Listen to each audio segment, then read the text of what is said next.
The Soldier and Destiny. Jerusalem, 33 AD. The air hung heavy with anticipation, as if the ancient city itself could sense the weight of what was about to unfold. History would remember this day not just for the death that would occur, but for the life that would emerge from it, a transformation so profound that it would echo through eternity. At the edge of the city, a Roman centurion named Longinus stood watching the morning sun rise over the hills. His weathered face, marked by years of battle, betrayed nothing of the turmoil brewing within. His armor gleamed in the early light, each scratch and dent telling the story of campaigns fought across the empire. As commander of 100 men, he had earned his position through blood and unwavering loyalty to Rome. Longinus flexed his right hand, feeling the familiar ache. 3 years ago, in a skirmish with Parthian forces, an arrow had pierced his palm. The wound had healed, but the pain remained, a constant reminder of mortality. More troubling was his vision. Since that campaign, his eyesight had been slowly failing him. Mists would sometimes cloud his view, and distant shapes became increasingly difficult to discern. He kept this weakness hidden, knowing that in Rome's army, weakness meant replacement. Another execution today? The voice belonged to Marcus, a younger soldier under his command. Longinus nodded. 3 of them. One's causing quite a stir, some religious teacher the locals called Jesus of Nazareth. What's his crime? Blasphemy, according to their priests, claims to be their Messiah, their king. Rome doesn't tolerate competing kings. Longinus's tone was matter of fact. Death was his business, and business in Judea was always plentiful. As they walked through the narrow streets toward the Praetorium, fragments of memory flashed through Longinus's mind. 10 years serving Rome in this troublesome province. The Jewish rebellion in Sepphoris when he was younger, how many had he killed that day? 20? 30? Their faces had long since blurred together. The crucifixion of those zealots outside Caesarea. The screaming had lasted for days. And just last month, the public flogging of tax evaders in the marketplace. He had personally delivered 40 lashes to each of them. Once, such memories might have stirred something in him. Hesitation, perhaps, or remorse. But years of service had hardened him like the leather of his armor. He had become the perfect Roman soldier. Disciplined, efficient, and merciless. Yet lately, something had begun to shift within him. Small doubts creeping in like shadows at dusk. Last week, he had dreamed of all those he had killed standing before him in silence, their eyes not accusatory but filled with a strange compassion. He had awakened drenched in sweat, a name on his lips he couldn't remember. Outside the Praetorium, a crowd had gathered, their voices rising like a storm. The Jewish religious leaders stood at the front, their faces tight with righteous indignation. Behind them pressed the common people, some curious, others angry, all drawn to the spectacle of judgment. "Make way for Rome," Longinus commanded, and the crowd parted reluctantly. As he strode through, he caught fragments of heated conversation. This Jesus had healed the sick, they said. He had fed thousands with a few loaves of bread. He spoke of love and forgiveness rather than rebellion. Strange accusations for a man condemned to die. Inside, Pontius Pilate sat in judgment, his face a mask of political calculation. Before him stood a man unlike any prisoner Longinus had seen. No defiance in his stance, no fear in his eyes. Despite the night of interrogation and abuse, he stood with a dignity that seemed to transcend his circumstances. His gaze, when it briefly met Longinus's, held neither hatred nor plea for mercy, only a profound understanding that sent an involuntary shiver down the centurion's spine. This man, or Barabbas? Pilate was asking the crowd, offering the traditional Passover pardon. The choice seemed obvious, a notorious murderer or this peaceful teacher. "Give us Barabbas!" The cry startled Longinus with its vehemence. He watched as Pilate, the most powerful man in Judea, bowed to the pressure of the mob. The governor called for water and washed his hands before the crowd. "I am innocent of this righteous man's blood," Pilate declared. "His fate rests with you." Longinus received his orders with a nod. Prepare the prisoner for crucifixion. It would be his 47th execution in Judea. He had lost count of how many he had overseen throughout his career. As he approached Jesus to lead him away, the prisoner raised his head. Their eyes met, and in that moment something passed between them, a recognition that transcended the roles of executioner and condemned. For a heartbeat, Longinus felt as if this man could see every dark corner of his soul, every life he had taken, every order he had followed without question. Yet there was no judgment in that gaze, only an invitation. To what, Longinus couldn't say. But as he turned to lead the prisoner to his fate, the centurion felt the first crack in the foundation of everything he had believed about power, duty, and the order of the world. By midday, he would stand at the foot of a cross on a hill called Golgotha. By evening, nothing in his life would ever be the same again. The road to Golgotha. The scourging began in the inner courtyard of the Praetorium, away from the prying eyes of Jerusalem's citizens. Longinus stood at attention, supervising as two of his most experienced men prepared the flagrum, a whip with multiple leather thongs, each embedded with shards of bone and metal. He had witnessed hundreds of floggings, had ordered them, had sometimes delivered them himself. This was merely prelude to the main event, designed to weaken the prisoner before the long walk to crucifixion. 40 lashes, Longinus commanded, the standard count. As the first stroke fell across Jesus' back, Longinus expected the usual reaction. A scream, a plea for mercy, perhaps cursing. Instead, Jesus remained silent, his body tensing with each impact but no sound escaping his lips. The courtyard filled with nothing but the rhythmic crack of the whip and the labored breathing of the soldiers administering the punishment. By the 15th lash, Longinus found himself strangely unsettled. He had seen men endure pain before, but never with such acceptance. Not stoicism born of pride, but something deeper, as if each lash served some purpose beyond their understanding. The mist that occasionally clouded Longinus's vision returned, stronger this time. He blinked hard, trying to clear it. 20 lashes, 25. The prisoner's back was a map of torn flesh, blood flowing freely down to the stones below. Still, Jesus remained standing, supported now only by the ropes binding his wrists to the flogging post.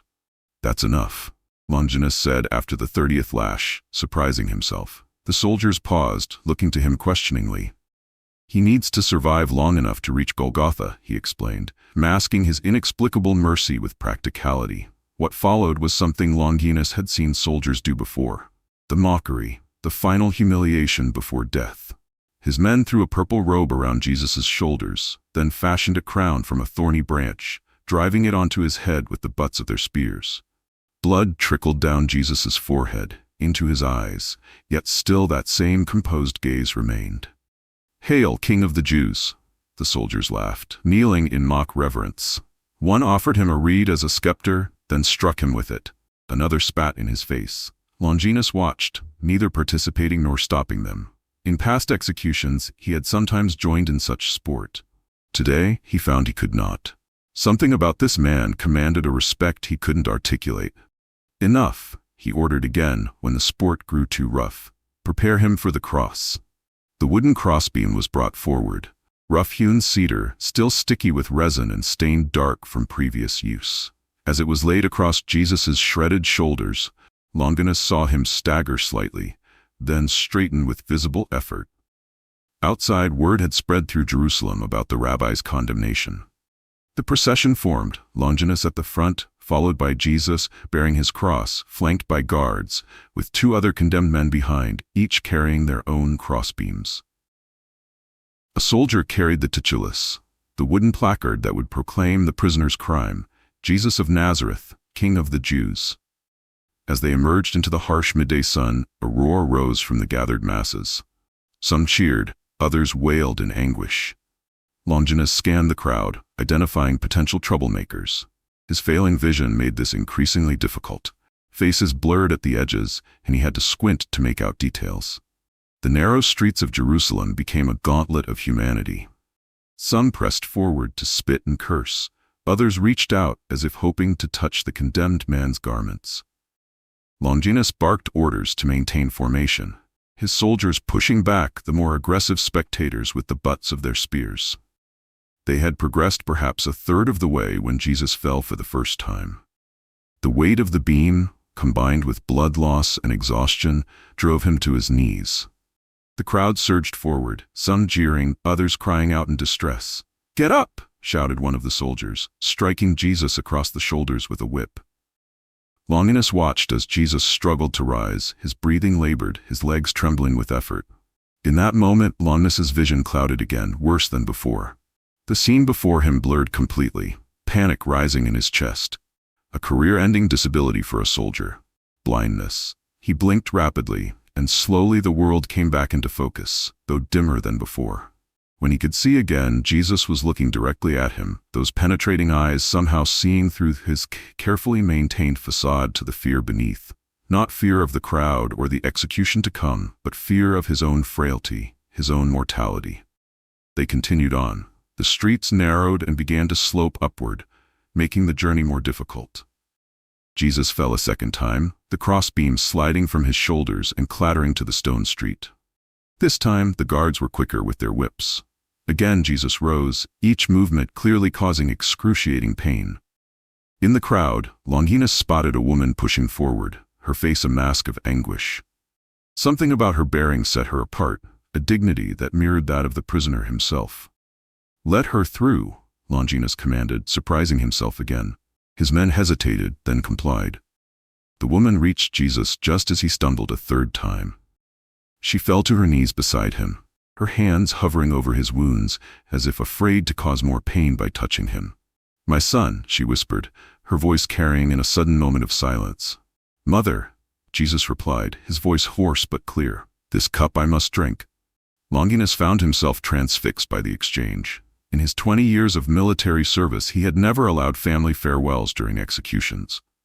They complicated things, created disturbances. Yet he stood motionless, unable to order the woman removed. It was the sound of his second-in-command clearing his throat that finally broke the spell. Longinus nodded sharply, and 2 soldiers moved to separate mother and son. As they pulled her back, Longinus caught her eye. The sorrow there was bottomless, yet something else shone through. Not accusation, but compassion, even for those carrying out the execution. Jesus could not rise this time. The crossbeam lay beside him, and he lacked the strength to lift it again. Longinus surveyed the crowd, then pointed to a strong-looking man watching from the sidelines. "You, Cyrenian, take up the cross." The man, later identified as Simon of Cyrene, stepped forward reluctantly. Under the watchful eyes of Roman spears, he hoisted the blood-stained beam onto his own shoulders. Jesus was pulled to his feet, and the procession continued. As they neared the city gates, a group of women began wailing loudly, beating their breasts in the traditional expression of mourning. Jesus, walking with slightly more ease now that he was freed from the beam's weight, turned to them. "Daughters of Jerusalem," he said, his voice carrying clearly despite his weakened state, "do not weep for me. Weep for yourselves and for your children." Longinus frowned at the cryptic statement. Was it a prophecy? A warning? He had no time to consider it further as they passed through the gates and the hill of Golgotha came into view ahead. The place of the skull, they called it, a rocky outcropping whose natural formations resembled a human skull. It stood just outside the city walls, beside a well-traveled road so that passers-by could witness the price of defying Rome's authority. Today, 3 crosses would stand there. By nightfall, 3 men would die there. As they began the final ascent, Longinus's vision dimmed again, darkness creeping in from the edges. He stumbled slightly, catching himself before anyone could notice. A shame, he thought, that a career soldier should be betrayed by his own body. Perhaps after this duty was complete, he would request a transfer back to Rome before his weakness became apparent to all. What he didn't yet understand was that his eyes would soon be opened in ways he could never have imagined, not by the medicine of man, but by something far more powerful. The blood that would soon be spilled on this hill would change everything, for Jerusalem, for history, and most unexpectedly, for the hardened Roman centurion who was about to witness the most important death in human history. On the cross, the moment of transformation, Golgotha stood silent, waiting for the day's grim work to begin. 3 holes had been dug into the rocky ground, crude sockets prepared to receive the crosses upon which men would die slowly, publicly, painfully. The method was designed not merely to kill, but to humiliate, to make examples of those who challenged Rome's authority. Longinus had overseen the preparation himself earlier that morning. The vertical posts were already in place, waiting for the condemned men and their crossbeams. Now, as they reached the summit, he surveyed the scene with the practiced eye of a professional. The crowd had followed them, hanging back at a respectful distance from the Roman soldiers. The mood had shifted. Less jeering now, more somber anticipation. "Strip them," Longinus ordered, his voice betraying none of the strange unease that had been growing within him throughout the morning. The other two prisoners, common thieves sentenced to die alongside Jesus, struggled and cursed as the soldiers tore away their garments. Jesus, however, stood quietly, his eyes raised toward the sky, his breathing labored but controlled. When they removed his robe, the extent of the scourging became fully visible. There was hardly any unmarked skin left on his back. Blood had dried in dark rivulets down his sides and legs. The soldiers cast lots for Jesus' garments, a standard practice. Longinus watched dispassionately. He had seen men lose everything at the foot of crosses: dignity, possessions, life itself. What was unusual was the inscription Pilate had ordered for Jesus' cross: Jesus of Nazareth, King of the Jews. The Jewish leaders had protested the wording, but Pilate had been adamant. What he had written, he had written. Now came the moment Longinus had witnessed countless times. The crossbeam was laid on the ground, and Jesus was forced down upon it, his arms stretched wide. A soldier knelt beside him with hammer and nails, long iron spikes designed to penetrate flesh and wood, to bear the weight of a dying man. The first nail was positioned against Jesus' wrist, just above the heel of his palm where the bone was strongest. The soldier raised the hammer. Longinus had expected a scream when the nail tore through flesh and tendons, splintering bone as it drove deep into the wood beneath. Instead, as the hammer fell, Jesus spoke. "Father, forgive them, for they do not know what they are doing." Forgive them. The words hung in the air, incongruous, impossible. Longinus had heard condemned men curse, plead, threaten, and wail. Never had he heard one offer forgiveness to his executioners. The soldier with the hammer hesitated momentarily, then continued his work with a forced indifference. The second nail drove through Jesus' other wrist, anchoring him to the crossbeam. Then they positioned his feet, one atop the other, against the vertical post, and drove a third nail through both into the wood behind. Blood flowed freely now, pooling on the rocky ground beneath. "Lift him," Longinus commanded. It took 4 soldiers to raise the crossbeam with Jesus attached, fitting it into the notch at the top of the vertical post. The structure shuddered as it settled into place, the weight of the victim causing the wood to creak in protest. Jesus gasped, his body tensing as gravity pulled downward, stretching his wounded limbs. The other 2 prisoners received the same treatment, their crosses flanking Jesus on either side. Their screams echoed across the hilltop, in stark contrast to Jesus' continued silence. When all 3 crosses stood erect, Longinus ordered his men to take up positions around the perimeter. The wait began. Crucifixion was a slow death. Depending on the victim's strength, it could take anywhere from hours to days. The cause was usually asphyxiation. Hanging by the arms made breathing increasingly difficult, forcing the victim to push up on the nail through their feet to take a breath, causing excruciating pain with each movement. The crowd settled in to watch, some from morbid curiosity, others out of loyalty to the condemned.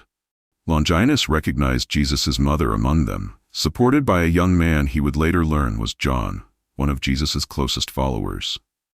The sun climbed higher, beating down mercilessly on the hillside. Longinus's vision blurred intermittently, worse now than ever before. He could make out the crosses clearly enough, but faces in the crowd were indistinct, and distant objects were merely shapes without detail. He silently cursed his infirmity. One of the thieves, straining against his bonds, turned his head toward Jesus. "Aren't you the Christ?" he gasped out between labored breaths. "Save yourself and us." The other thief, however, rebuked him. "Don't you fear God?" he said, his voice weak but determined. "We are punished justly, receiving what our deeds deserve, but this man has done nothing wrong." Then, with what seemed to be his last reserves of strength, he turned toward Jesus and whispered, "Remember me when you come into your kingdom." Jesus, his chest heaving with the effort of drawing breath, replied, "Truly I tell you, today you will be with me in paradise." Longinus heard the exchange and felt something shift within him. What sort of man offered paradise to a dying thief? What sort of king spoke of his kingdom while nailed to a Roman cross? As the afternoon wore on, the sky began to change. What had been a clear, bright day suddenly darkened. At first, Longinus thought it was his failing vision, but the murmurs from the crowd confirmed that others saw it too. Clouds gathered with unnatural speed, blotting out the sun. A premature twilight fell over Jerusalem. An eclipse, one of his soldiers asked nervously. Longinus shook his head. Not possible during Passover's full moon. The darkness deepened until it was as night. The crowd grew restless, many backing away from the crosses, making signs to ward off evil. Even some of Longinus's men shifted uncomfortably, their hands tightening on their spears. 3 hours passed in this unnatural gloom. Then, from the center cross, came a cry that would echo through Longinus's soul for the rest of his life. Eloi, Eloi, lama sabachthani? Jesus called out in Aramaic, his voice surprisingly strong despite his weakened state. A soldier nearby translated for Longinus, my God, why have you forsaken me?" Some in the crowd misunderstood, thinking he was calling for Elijah, a revered prophet whom tradition said would return to help the righteous in times of need. One man ran forward with a sponge soaked in sour wine, lifting it to Jesus' lips on a reed. Jesus turned his head away, refusing the small mercy. Longinus watched, transfixed. In all his years overseeing executions, he had never witnessed anything like this. The darkness, the strange calm of the prisoner, the sense that something momentous was unfolding. It all pressed upon him with a weight he couldn't explain. Then Jesus spoke again, simply, "I thirst." This time, when the sponge was offered, he took a small sip, moistening his parched lips. After a moment, he looked up at the blackened sky and said clearly, "It is finished." With those words, he bowed his head and declared, "Father, into your hands I commit my spirit." Then he breathed his last. At that exact moment, the earth beneath Longinus's feet began to tremble. Not a slight tremor, but a violent shaking that sent soldiers and spectators alike staggering. The crosses swayed dangerously, the bodies upon them jerking grotesquely. Rocks split apart, rolling down the hillside. From the direction of the temple came sounds of panic and confusion.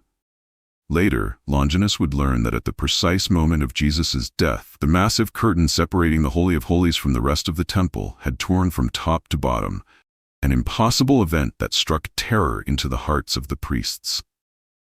As suddenly as it had begun, the earthquake subsided. The unnatural darkness began to lift, streaks of late afternoon sunlight breaking through the clouds. Longinus stood facing the center cross, his helmet having fallen off during the tremors, his face exposed to all. Something compelled him to step forward, to look more closely at the man who had died with forgiveness on his lips and command of the elements at his passing. As he did, his foot slipped on the newly broken ground, and he stumbled, catching himself on his spear. "Check if they're dead," he ordered, his voice hoarse. "We need to be certain before sundown." 2 soldiers approached the thieves, who were still moving weakly, struggling for breath. With brutal efficiency, they shattered their legs with iron bars, accelerating their deaths by removing their ability to push up for air. When they turned to Jesus, however, Longinus held up his hand. "I'll verify this one myself." He approached the center cross, aware of every eye upon him. His men, the remaining crowd, the small group of followers who had stayed until the end. Jesus hung motionless, his head slumped forward, blood and sweat having carved paths through the dust on his skin. Roman protocol demanded absolute certainty of death. There could be no possibility of survival, no chance of rescue by sympathizers after the execution squad departed. Longinus raised his spear, positioning the point between the ribs on Jesus' right side. With a practiced thrust, he drove the spear upward, piercing the side and into the heart. The movement sent a fresh spasm of pain through his increasingly useless eyes, and for a moment he was completely blind, darkness enveloping him entirely. Then something warm and wet splashed against his face. Instinctively he stepped back, raising a hand to wipe away whatever had fallen on him. When he lowered his hand, he saw it was stained with blood, mixed with clear fluid, blood and water from the wound he had just inflicted.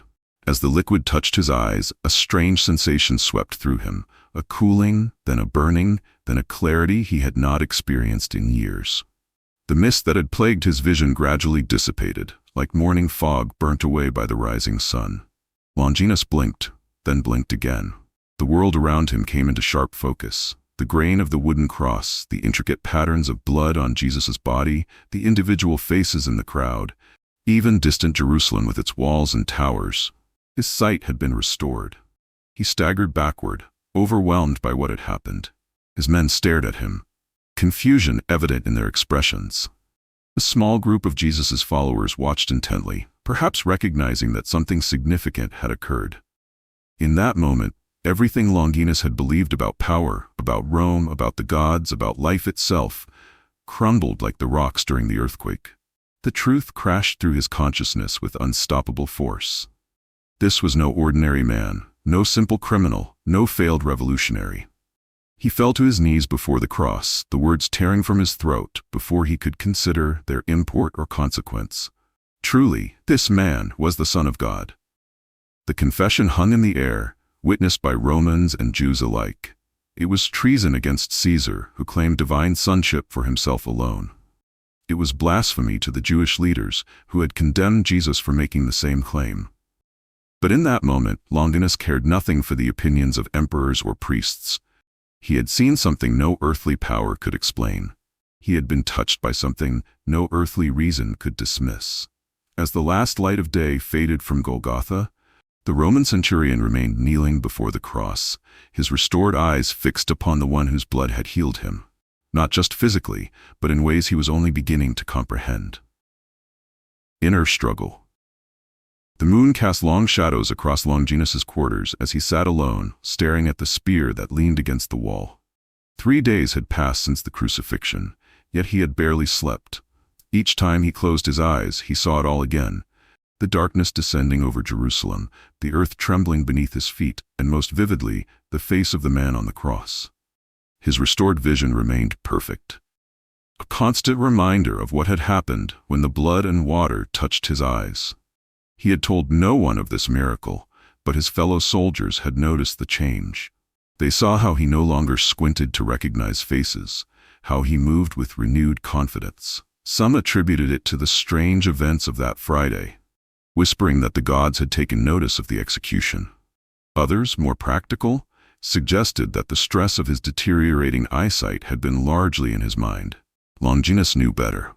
A knock at his door broke the silence. He rose, hand instinctively moving to the dagger at his belt before he called, "Enter."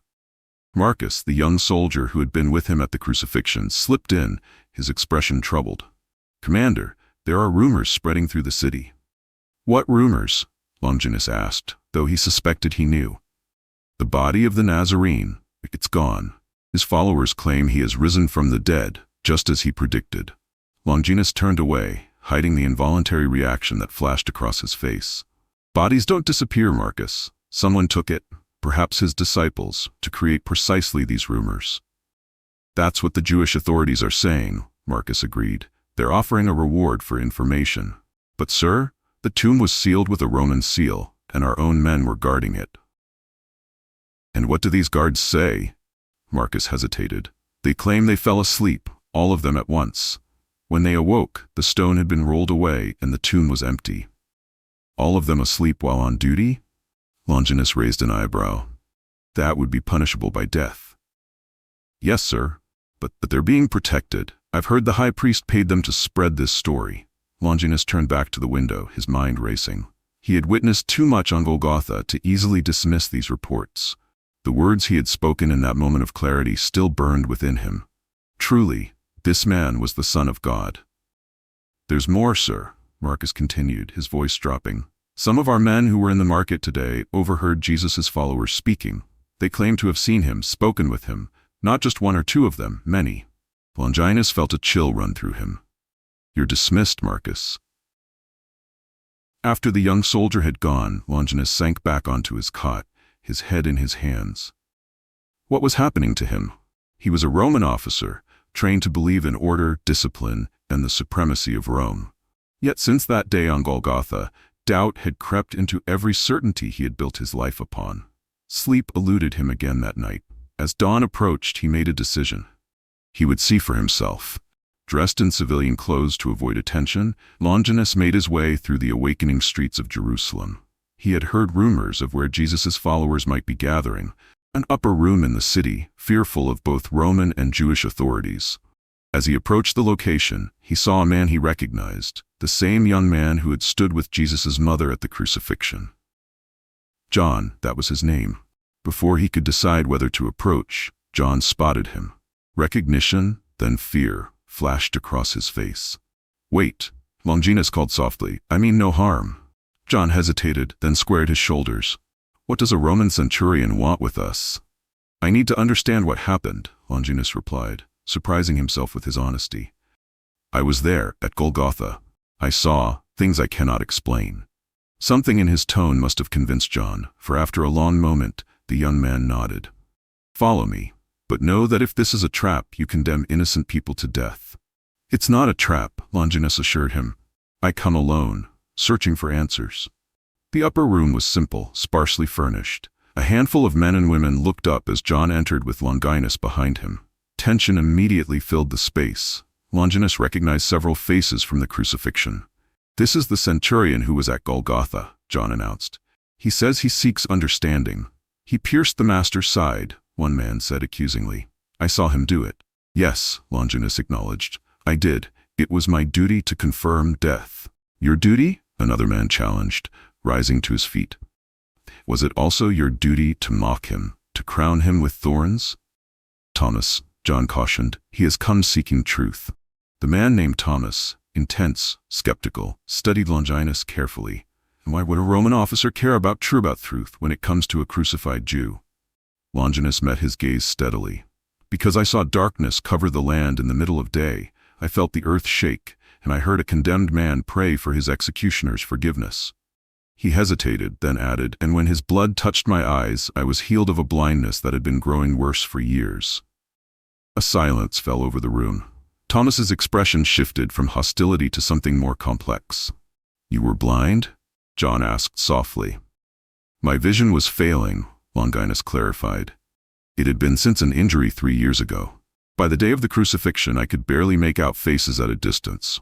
When I pierced his side, the blood and water that came out splashed onto my face. Since that moment, I have seen with perfect clarity." One of the women stepped forward, the mother of Jesus. Longinus recognized her immediately, remembered how she had stood with quiet dignity at the foot of the cross. "What did you say?" she asked. "When my son died." Longinus swallowed hard. "I said, truly this man was the Son of God. I didn't plan those words, they simply came." Mary nodded, as if confirming something she already knew. "And now? What do you believe now?"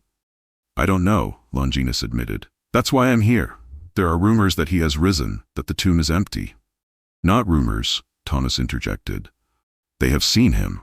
He gestured to the others in the room, his voice tinged with a complex mix of emotions. "All of them claim to have seen him, spoken with him. All except me." The bitterness in his voice struck Longinus. Here was a man experiencing the same doubt, the same inner turmoil that had driven him to seek out this gathering. "You don't believe them?" Longinus asked. Thomas's jaw tightened. "Unless I see the nail marks in his hands, and put my finger where the nails were, and put my hand into his side, I will not believe." Longinus felt an unexpected kinship with this skeptical follower. They were both men who needed evidence, who couldn't simply accept others' testimonies. "I understand," Longinus said quietly. "I too need more than words." For the next several hours, Longinus listened as the disciples shared their experiences. Mary Magdalene's encounter with Jesus in the garden, the two who met him on the road to Emmaus, the appearance to the gathered disciples in this very room. Each story was told with such conviction, such detailed specificity, that Longinus found his doubts beginning to crumble. Yet even as he listened, another conflict raged within him. If what they said was true, if Jesus truly had risen, then everything changed. His loyalty to Rome, his career, his very identity as a Roman officer, all of it would be called into question. As evening approached, Longinus knew he had to return to the barracks before his absence was noted. As he rose to leave, Thomas approached him. "When you find your answer," the disciple said, "one way or another, will you tell me?" Longinus nodded. "I will."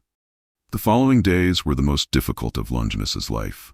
He performed his duties mechanically, his mind consumed with everything he had heard. His superior officer noticed his distraction. "You've been different since the crucifixion of the Nazarene," the prefect observed one evening. "Multiple reports have reached me of your statement at Golgotha." Longinus stiffened. "Sir?" "Truly, this man was the Son of God," the prefect quoted. Bold words from a Roman officer. Words that could be construed as treason against Caesar, who alone claims divine sonship. "It was the stress of the moment, sir. The darkness, the earthquake. Natural phenomena," the prefect cut in. "Nothing more. But the rumors spreading through Jerusalem, those are not natural, they're dangerous. And I need to know where your loyalties lie, centurion." The question hung in the air between them. Where did his loyalties lie? With Rome, as they always had? With the truth, whatever it might be? With the man whose blood had healed his eyes? "My loyalty is to Rome, sir," Longinus replied, the words tasting like ash in his mouth. "Good. Then you will have no objection to leading the arrest of the Nazarene's followers. We have information about their gathering place. Tonight, we put an end to these resurrection rumors." Horror filled Longinus at the thought of leading soldiers to arrest John, Thomas, and the others, especially Jesus' mother. These people who had welcomed him, shared their stories, trusted him. "Sir, I request reassignment to a different detail." The prefect's eyes narrowed. "Request denied. You will lead this arrest personally, centurion, or I will know exactly where your loyalties lie." That night, as Longinus donned his armor and took up his sword, he felt as if he were preparing for his own execution rather than an arrest mission. His men assembled, waiting for his command, unaware of the battle raging within their leader. As they marched through the darkened streets of Jerusalem, Longinus made his decision. Stopping abruptly, he turned to face his soldiers. "Return to the barracks," he ordered. "Sir?" His second-in-command questioned, confused. "I said return to the barracks. Tell the prefect." Longinus removed his helmet, then began unfastening his armor. "Tell him I have found a greater truth than Rome." "Commander, this is madness," the soldier protested. "This is desertion, treason." "Perhaps," Longinus acknowledged, placing his sword and armor on the ground. "Or perhaps it's the first sane choice I've made in 20 years of service." He turned and walked away, leaving behind not just his weapons and armor but his identity as a Roman centurion. He had no illusions about what would follow. A manhunt, charges of desertion, execution if he were caught. His family in Rome would suffer disgrace. Yet as he walked toward the gathering place of Jesus' followers, not as an arresting officer but as a seeker of truth, Longinus felt a weight lift from his shoulders. For the first time in his life, he was walking toward something rather than merely following orders. The world he had known was behind him now. What lay ahead was uncertain, dangerous, and filled with a promise he could not yet fully comprehend: the journey of witness. The disciples were gathered in anxious discussion when Longinus arrived at their hiding place. The door opened cautiously, and John's surprised face appeared in the narrow gap. "The Roman," he announced to those inside, then turned back to Longinus. "Why have you returned?" "I've left everything behind," Longinus said simply. "I need to know the truth, the full truth." The door opened wider, revealing the gathered followers. Some faces showed suspicion, others curiosity. Thomas stood at the back, arms crossed, his skeptical gaze unwavering. "He could be leading soldiers to us," one man warned. "No," Longinus countered. "By now, I am as hunted as you are. I refused a direct order to arrest you all. I've deserted the Roman army." A murmur ran through the group.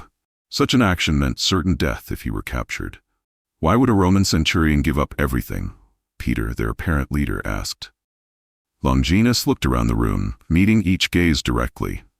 "Because I witnessed something on Golgotha that Rome cannot explain. Because my eyes, which were failing, now see clearly. Because I need to understand what it means that the man I helped execute has conquered death itself." His words hung in the air, raw with honesty. After a long moment, Peter nodded and gestured for him to sit. "You are not the first to leave everything behind for him," Peter said. "Each of us did the same in our own way." Over the next hours, Longinus listened as they shared their experiences with Jesus, not just since the resurrection, but throughout their time with him. Stories of healing, of teaching, of confronting religious authorities, of compassion for the outcast. A fuller picture of the man he had executed began to form in Longinus's mind. Then, as night deepened around them, something extraordinary happened. Though the doors remained locked for fear of the authorities, suddenly Jesus stood among them.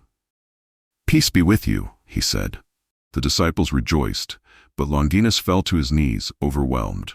This was the man he had helped crucify, whose side he had pierced with his spear. The wound was still visible on Jesus' body, as were the nail marks in his hands and feet. Jesus' gaze found Longinus kneeling there. Unlike what the centurion might have expected, judgment, condemnation, even righteous anger, the eyes that met his were filled with recognition and acceptance. "You have sought truth at great cost," Jesus said to him. "Blessed are those who have not seen and yet have believed, but you have been given the gift of seeing so that you may bear witness." Then Jesus turned to Thomas, who stood frozen in shock. "Put your finger here. See my hands," Jesus said, extending his scarred palms. "Reach out your hand and put it into my side. Stop doubting and believe." Thomas fell to his knees beside Longinus. "My Lord and my God," he exclaimed. Longinus found himself echoing the words, tears streaming down his face. In that moment, all doubt vanished. The man standing before them had truly died. Longinus had verified it himself with his spear. And yet here he stood, alive and whole. This encounter transformed Longinus completely. When Jesus departed from them as mysteriously as he had appeared, the former centurion remained with the disciples. Over the following days, he learned from them, prayed with them, and prepared alongside them for the mission Jesus had given them, to be his witnesses to the ends of the earth. 40 days after the resurrection, Longinus stood with the disciples on the Mount of Olives. There, Jesus appeared to them one final time, instructing them to wait in Jerusalem for the gift of the Holy Spirit before beginning their mission. Then, as they watched in awe, he was taken up into heaven, a cloud hiding him from their sight. As they returned to Jerusalem, Longinus walked alongside Thomas. The two men, once united in their skepticism, were now bound by shared conviction. "What will you do now?" Thomas asked. Longinus touched the spear he still carried, the same weapon that had pierced Jesus' side. He had kept it not as a trophy, but as a reminder. "I will tell what I have seen. Who better to testify to his death and resurrection than the one who confirmed his death with this spear?" 10 days later, on the Jewish feast of Pentecost, Longinus was with the disciples when the Holy Spirit descended upon them like tongues of fire. Filled with newfound courage and purpose, they began to speak publicly about Jesus, no longer hiding in fear. Peter's powerful sermon that day resulted in thousands believing in Jesus. Longinus, standing nearby, marveled at the transformation of the fisherman who had once denied even knowing Jesus. Now he proclaimed him boldly as Lord and Christ. As the early church began to grow in Jerusalem, Longinus found his unique role. His testimony was particularly compelling. A Roman centurion who had supervised the crucifixion, now proclaiming the resurrection. When he spoke of the darkness that covered the land, of the earthquake, of the torn temple curtain, details confirmed by temple guards who had converted, people listened. "I watched him die," Longinus would testify. "I confirmed his death with my own spear." No one understands the finality of death better than a Roman executioner. Yet I have seen him alive, touched his wounds, the very wounds my spear inflicted. And in his death, I found life.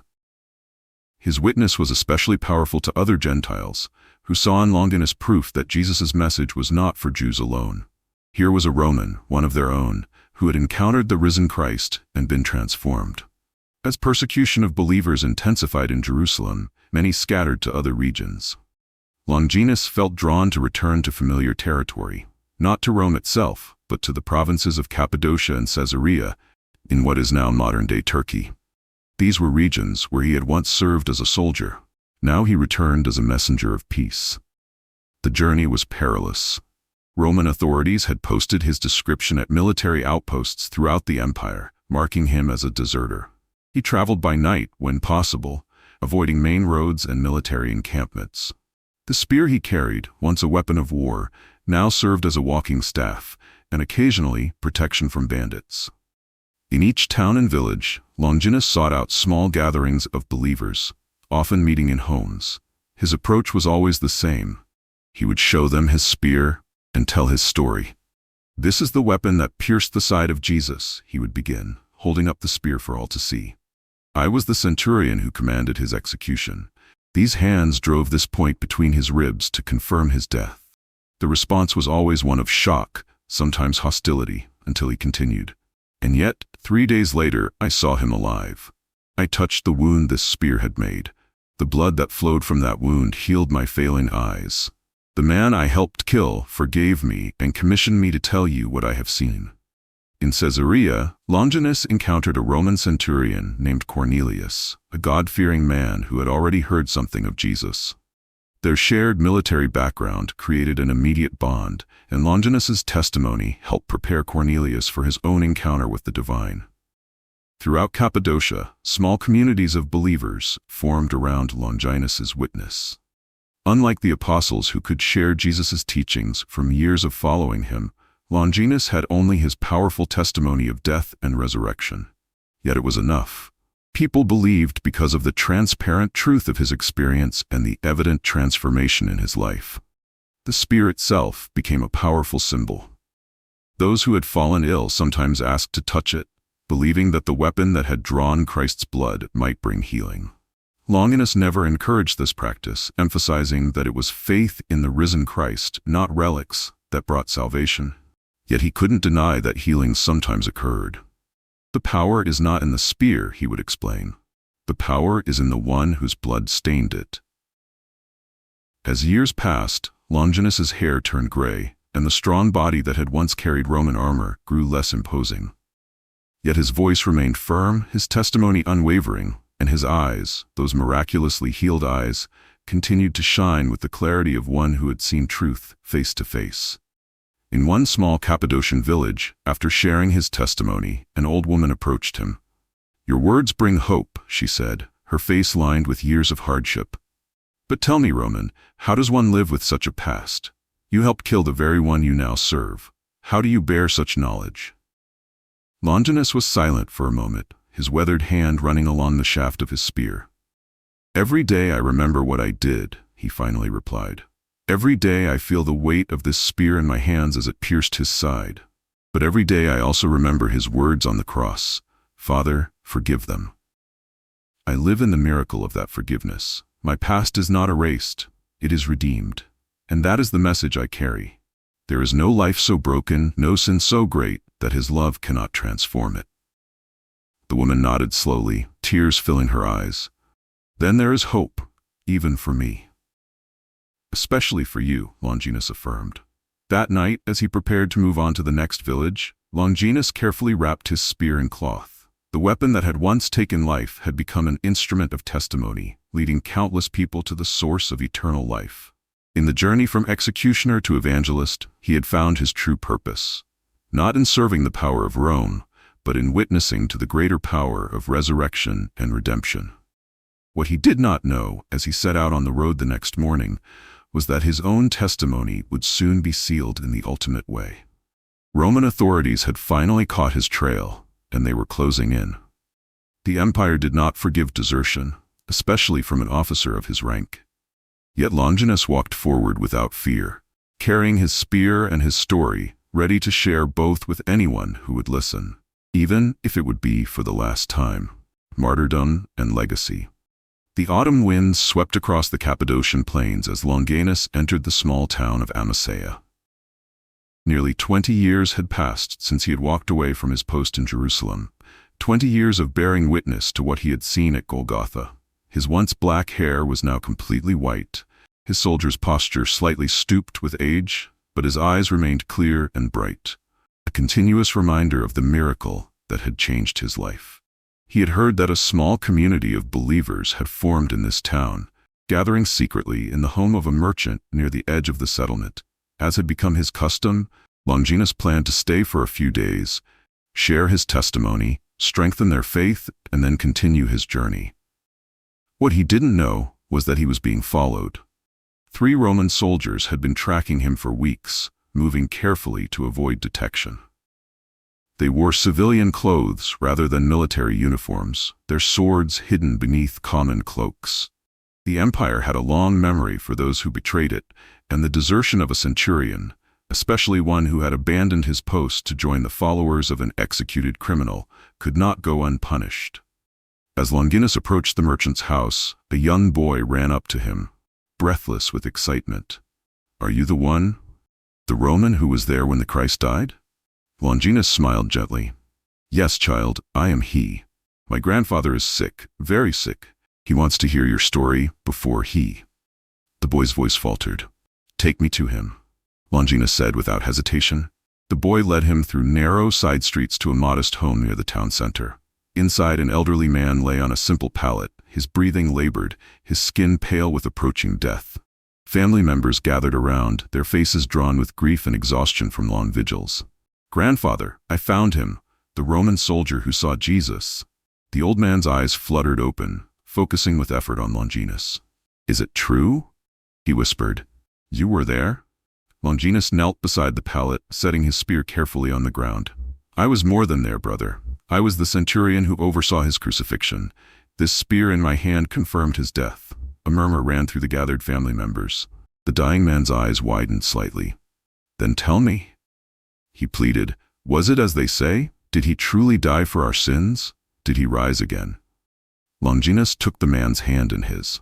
"I can tell you what I saw with my own eyes. I watched him suffer without complaint. I heard him forgive those who killed him. I felt the earth shake when he died. And days later, I touched the wounds in his hands and sighed after he had risen." Over the next hour, Longinus shared his testimony in full. The darkness at noon, the earthquake, the temple veil torn in two, the healing of his eyes, and his encounters with the risen Christ. The family listened in rapt attention, drawing closer as his story unfolded. The dying man's breathing seemed to ease, his face relaxing as hope replaced fear. "And now," Longinus concluded, "I travel from place to place, telling what I have seen. Not because I am worthy, I helped kill the Son of God, but because his forgiveness is greater than my sin. That is what I want you to know as you face your journey. There is nothing to fear. He has conquered death itself." The old man's lips curved into a peaceful smile. "Thank you," he whispered. "Now I can go to him without fear." Longinus stayed until the man fell asleep, then rose to leave, promising to return the next day. As he stepped outside, the evening air cool against his face, he failed to notice the three men watching from the shadows across the street. "That's him," one whispered. "The deserter. We'll take him tonight," another replied, "after he's left the house where the believers gather." Unaware of the danger, Longinus made his way to the merchant's home, where the small Christian community awaited him.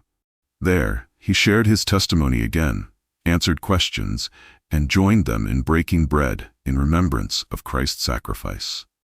It was past midnight when he finally took his leave, walking alone through the silent streets. He had gone perhaps 100 paces when he sensed, rather than heard, movement behind him. His old soldier's instincts, dulled by age but not extinguished, caused him to tighten his grip on his spear. Longinus, former centurion of the Jerusalem garrison. The voice was hard, official. He turned slowly to face three men who had stepped out of the shadows, their military bearing unmistakable despite their civilian clothes. "By the authority of Rome, you are under arrest for desertion, treason, and spreading illegal religious teachings." Longinus regarded them calmly. He had known this day might come. Indeed, he had expected it much sooner. "I serve a higher authority now," he replied simply. The leader of the three drew his sword. "You will come with us to the provincial governor. He will determine your punishment."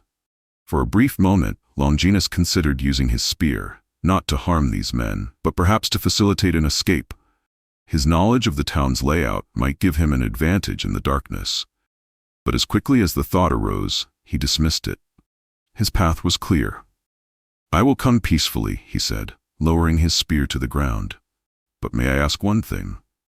The soldiers exchanged glances, then the leader nodded curtly.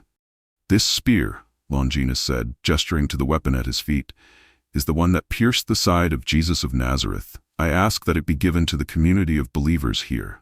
It has become a symbol of testimony, not of war." "You're in no position to make requests," the soldier scoffed, kicking the spear aside. "Bind him." The next morning, Longinus stood before the provincial governor, his hands bound, his aged body straight with dignity. The small courthouse was filled with curious onlookers, including, he noticed, several members of the Christian community who had slipped in to witness his trial. Longinus, former centurion of the 10th Legion, you stand accused of desertion, a capital offense, the governor began. The evidence is clear. You abandoned your post in Jerusalem nearly 20 years ago. What say you to these charges? I do not deny them, Longinus replied, his voice clear and steady. I left my post because I had found a greater truth than Rome could offer. Murmurs rippled through the crowd. The governor's expression hardened. You've spent these years spreading the cult of the crucified Jew, this Jesus. You've undermined Roman authority and promoted illegal assemblies. These are serious charges, punishable by death. Longinus nodded. Again, I do not deny them, but I would speak if you permit it. The governor waved his hand impatiently. Speak your piece, then we will proceed to sentencing. Longinus turned slightly, addressing not just the governor, but the entire gathered crowd. I have served Rome faithfully for most of my life. I led men in battle, enforced Roman law, and executed those deemed enemies of the empire. I believed in Rome's power and right to rule.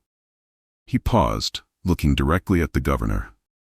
Then I was assigned to oversee the crucifixion of Jesus of Nazareth. I watched him die. I pierced his side with my spear to confirm his death. 3 days later, I saw him alive again. I touched the wounds my spear had made. The courthouse erupted in conflicting reactions, scoffs of disbelief, gasps of wonder, angry shouts. Silence, the governor commanded, then turned back to Longinus. You expect me to believe this fantasy? That a dead man returned to life? I expect nothing, Longinus replied calmly. I merely tell what I have seen.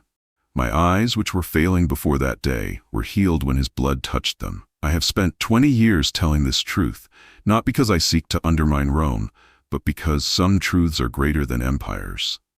Enough. The governor rose from his seat. Your delusions do not excuse your crimes. The sentence is death by beheading, to be carried out immediately as an example to others who might consider desertion or spreading illegal religions. A cry of distress came from the Christian believers present. Longinus turned to them with a smile of reassurance. Do not fear for me, he called to them. I go to join the one I have served these 20 years. Remember my testimony. Remember that I saw him die, and I saw him risen. The execution was set for noon that same day, at the edge of town where such punishments were typically carried out. Word spread quickly, and by the appointed hour, a large crowd had gathered, some curious onlookers, some believers coming to support their brother in his final moments, some officials there to ensure Roman justice was upheld. Longinus knelt on the hard ground, his hands still bound, but his expression serene. One of the believers had retrieved his spear and brought it to the execution site. It stood planted in the ground nearby, a silent witness to what was about to unfold. The executioner stepped forward, a massive man with arms thick as tree limbs, his sword gleaming in the midday sun. The provincial governor sat on a portable chair nearby, there to witness justice being served. Longinus, former centurion of Rome, have you any final words? The governor asked formally. Longinus lifted his gaze to the clear blue sky above. For a moment he seemed to see beyond it, to something, or someone, invisible to the rest of them. A smile of recognition and joy spread across his weathered face. Father, he said, echoing the words he had heard on Golgotha 2 decades before, into your hands I commit my spirit. The sword fell, swift and decisive. The Christian believers present would later say that at the moment of Longinus's death, his spear gleamed with an unusual light, though the sun had passed behind a cloud. Others would claim that those who touched the spear in the days that followed experienced healing from various ailments. The spear itself was carefully preserved by the community, eventually making its way to other regions as Christianity spread across the empire. In the centuries that followed, the story of Longinus would be told and retold.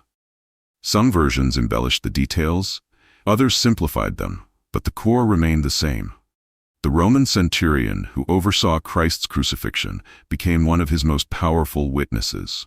Churches would be dedicated to Saint Longinus across Europe and the Middle East. Artists would depict him in countless paintings and sculptures, often showing him at the foot of the cross, looking up in the moment of recognition. His spear, known later as the Holy Lance or Spear of Destiny, would become one of Christianity's most revered relics, with various claims to its authentic possession. But perhaps his greatest legacy lies in what his story represents. That no one is beyond redemption. That even those who participated in history's darkest moment could find forgiveness and purpose. From executioner to evangelist, from taking life to proclaiming eternal life, Longinus embodied the transformative power at the heart of the Christian message. Today, whether seen as historical figure or pious legend, the story of Longinus continues to inspire. In churches around the world, his image appears in stained glass windows and icons, often depicted with his spear and the words that changed his life. Truly, this man was the Son of God. His journey reminds us that sometimes those who begin as enemies of faith become its most powerful advocates. Those who witness events firsthand, even from the wrong side, may ultimately become the most compelling witnesses to truth. And those who participate in darkness may, through grace and forgiveness, become bearers of the most brilliant light. The Roman soldier who once pierced the Savior's side now stands among the saved. His testimony echoing across 2,000 years. I watched him die, and in his death, I found life. The story of Longinus speaks directly to those of us who have reached the middle chapters of our lives. Like him, many of us have built identities and careers around systems we trusted, only to encounter profound questions that shake our foundations. His journey from certainty to doubt, from duty to purpose, mirrors the midlife reckonings many of us face. Perhaps you've dedicated decades to a career that no longer fulfills you. Maybe you've followed all the rules but still feel something essential is missing. Or you might carry regrets about paths not taken, or mistakes that seem beyond redemption. Longinus reminds us that it's never too late for transformation. What makes his story so powerful is that his greatest purpose emerged from his deepest regret. The very hands that held the spear became hands that healed and blessed. The eyes that witnessed death became eyes that testified to resurrection. In our own lives, our wounds can become sources of wisdom. Our failures can forge compassion. Our doubts can lead to deeper understanding. And just as Longinus found healing when he least expected it, we too might discover that our moments of greatest darkness precede our most profound enlightenment. The most beautiful truth in Longinus's story is that no one stands beyond the reach of forgiveness, not even the one who pierced the Savior's side. Whatever regrets you carry, whatever mistakes haunt your memory, his journey testifies that redemption is possible. Your past need not determine your future. Like Longinus, you can become a living witness that transformation is real, that second chances exist, and that it's never too late to begin again. If Longinus's journey of redemption has touched your heart, I'd love to hear your thoughts in the comments below. How does his transformation from executioner to witness speak to your own life? Share your reflections with our community. If you haven't yet subscribed, please take a moment to join our channel for more inspiring stories of faith and transformation from biblical times. Each week, we explore the lives of those who encountered Jesus and were forever changed. Please consider sharing this video with friends or family members who might be struggling with regret or seeking purpose. Sometimes the right story at the right moment can change a life. And if this message resonated with you, a simple like helps our content reach others who might need these words of hope and redemption. Thank you for joining me on this journey through the remarkable story of Longinus.